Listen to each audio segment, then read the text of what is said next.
Well, hello guys, to another video of nutritional videos and med videos. This is Dr. Junior Medina, and today we're going to see another sample of how dark ages affect the citizens and the kids. And this is a commentary brought to you by F. Perry Wilson, MD, and medscape public health, in which we have like fluoridated water affecting our kids' intelligence. So we're going to see this and then we're going to have some thoughts from this. So let's check it out.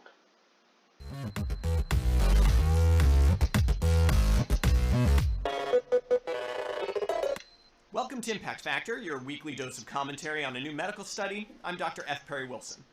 Now, usually as studies come across my desk, I say, oh, that one is interesting, and dig in, see if it's worth spending a few minutes of your time on.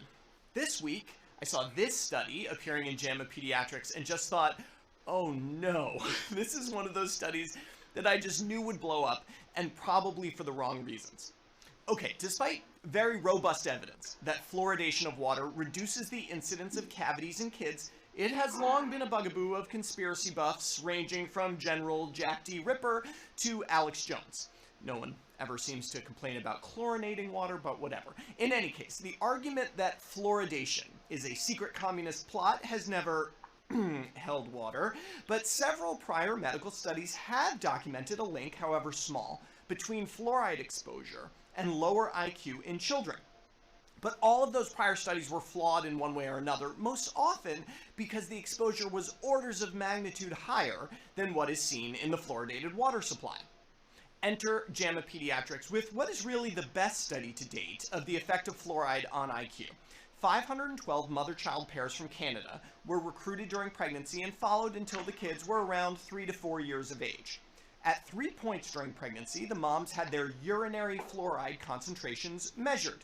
These measurements were averaged, and the researchers report moms with higher levels had kids with lower IQs.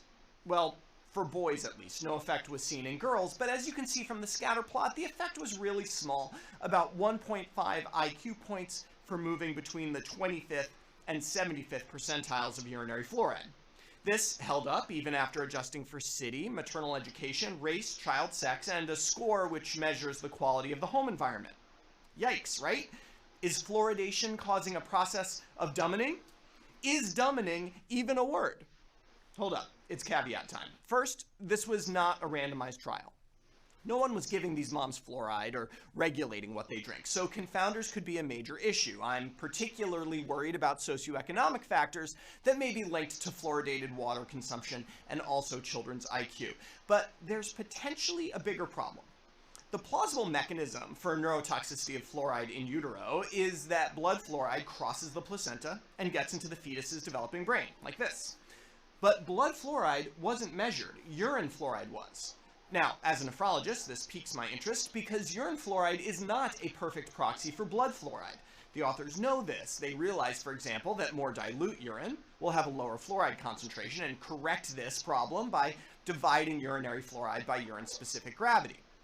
But this introduces a new variable. Assuming fluoride has no effect on child's IQ, you could get results that look like this if moms with more dilute urine tend to have kids with lower IQs.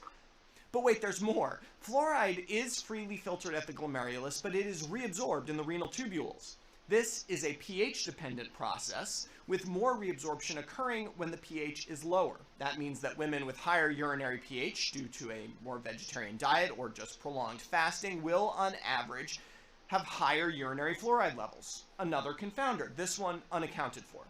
Now, does the presence of possible confounders invalidate the study? Of course not, but these factors remind us to interpret results like this really carefully, especially when the documented benefits of fluoridation rest on much firmer scientific footing than the possible harms. For Medscape, I'm Perry Wilson. So what does this mean? Simple.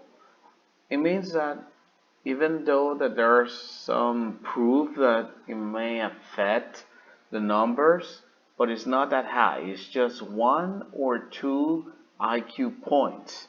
And as you remember, These IQ evaluations are not accurate as to measure all the knowledge of a kid. As you know, nowadays there is held a theory that multiple intelligence is more accurate than one single mathematical way to evaluate the IQ of a kid. Meaning that a kid with abilities in speaking arts and lacking of mathematics is not going to do well in this type of IQ evaluations. But the problem is that fluorine is a way to help to keep water clean, because one of the effects of fluorine is to disinfect and reduce the bacteria in water. And if they propose to take out the water from the fluorine from water, that means that the water is going to come pure full of bacteria, and then people are going to be sicker or more sick from this. This is bad, guys. So, main idea, fluorine doesn't make your kid low his or her IQ. There are multiple factors that may involve in this. So, what are your thoughts? Remember to leave your comments in the comment section below. Also, you leave your thumbs up. And if you want me to continue doing videos like this, please leave your comments below. This was Dr. Junior Medina. Until the next video.